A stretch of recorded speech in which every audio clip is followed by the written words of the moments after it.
elections, just go to bit.ly/VAREG18. So on there.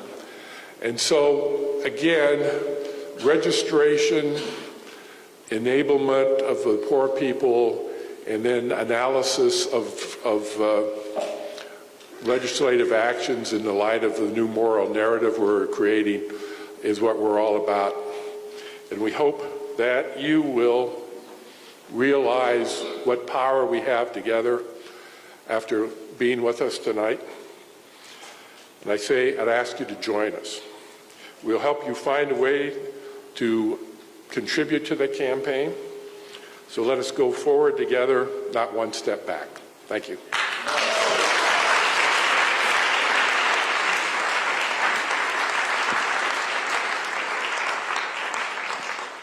Normally, Liz and I stay together, but I got cold up there, and she tells me I can't say I'm old, but I'm just older than I was 20 years ago, and my bones got to hurting. But you know, I thought about it, and that sister shared with me her coat. That's what we have to do.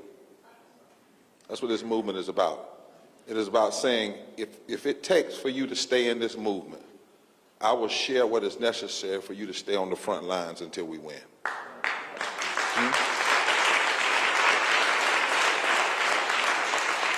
Again, all of you here and all of you on live stream, as you heard my dear brother say, we're canvassing now. I do want to reemphasize, though, we are registering people for the movement who will vote, not just registering people to vote. Because if you vote without an analysis, or you vote without demands in this season, if you don't vote in a way that will push, Democrats to do more and Republicans to do less than the meanest they want to do. So everybody we register to vote, we want them in the movement. We want to build community. Can I get an amen? Amen. All right. Secondly, we must be real careful about how we define poor people, because our movement has said poor people are not those 39 million people that they say are below the federal poverty line.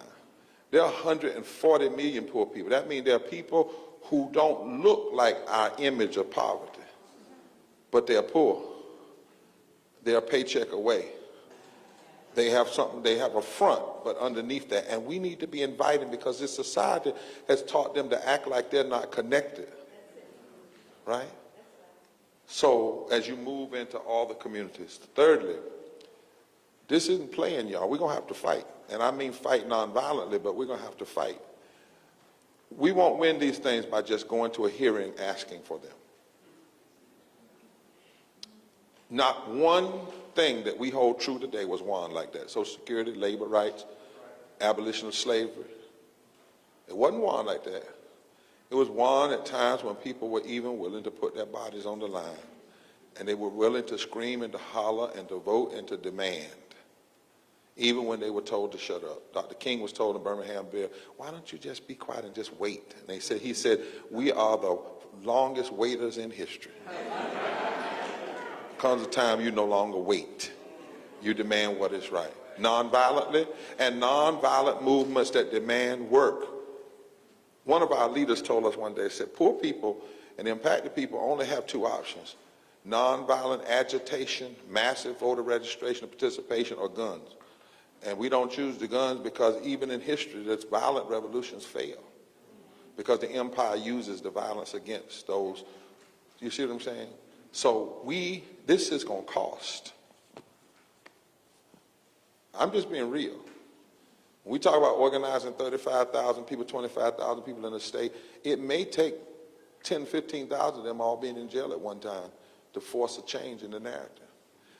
But tonight, all of us have said we won't be silent anymore. Check yourself. If you really want to be in this remnant, make sure that you have to do it. This is not a play thing.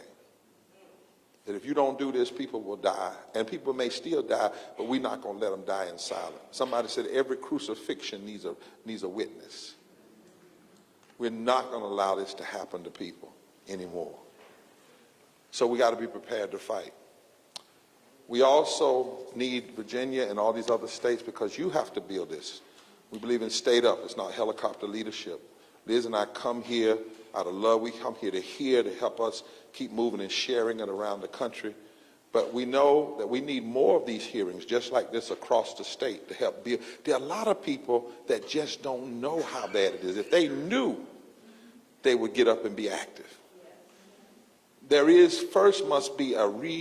must be prophetic imagination before there is prophetic transformation. There must be an awakening of the consciousness before there will be concrete actions of change. You are called to awaken the consciousness. And also, we know that because so much happens in our state capitals, if this state has photo ID laws that you all are still fighting, right, in court, are y'all still fighting, or did you lose? What? You fought? Have all the lawsuits over your... We fought them? And you won, okay. And you won some of it. You didn't, well, we got to still keep fighting, because ultimately we can't ever agree with photo ID, because photo ID didn't become an issue until black and brown people started voting real heavy. Right? And plus, it's a form of poll tax. But here's my point. We have to recognize, we have to fight hard in this work. And we have to do it not just until November, but beyond. Right? We have to do it beyond. All the things we mentioned here and happen, every movement has to have a clear target. If you have racist voter suppression laws in this state, it happened in your state capital. If this state denied Medicaid expansion in any way, it happened in your state capital. If your state has bad stand your ground laws, the state capital. If it has bad environmental laws and deregulation of companies, it happened in the state capital. If they've had a tax on the immigrant community, it's happened in the state capital.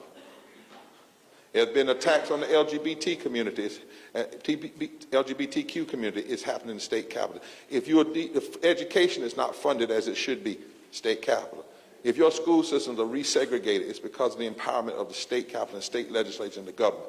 If that's the target, it means that one thing this state, this Commonwealth has to do, when we went to the legislature, some of them weren't there, people got arrested. When they are back, you must build a massive poor people's campaign, national call, moral revival, Virginia style, at your state capital when they are in session. One of the largest rallies, you must be there. Because you are in a state where somebody won an election by the flip of a coin. Now, there's two ways to look at that. That's crazy. But the other way to look at that is, if it was by the flip of a coin, if we flip the number of people who are not registered and not voting, and they start voting, we can change the elections because they're just that close. The last thing I want to say to you is, in this movement, and Liz and I talk about this sometimes, we must not see ourselves as the grasshoppers and everybody else are the giants. Stop telling yourself that in 2016, Trump won, and extremists won. They didn't win. You cannot lose the popular vote by 3 million and win. It was the racialized, antiquated, racist Electoral College.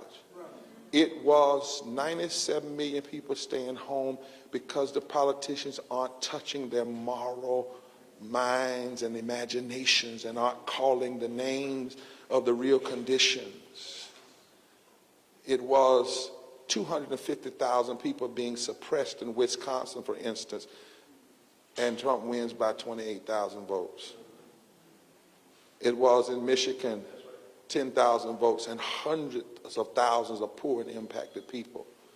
Nobody even reached out to them or talked to them or organized them. It was because of $10 billion of pornographic sums of money that we know about. But if anybody has got to do all of that cheating to win, It does not say something about your weakness. It says something about your strength. If we can believe, as Liz constantly said, every time I've heard her speak, she keeps saying, I think sometimes miss it, Liz. They don't really hear you when she by osmosis somehow projects Dr. King. If they become an unsettling force, not just unsettling, but an unsettling force,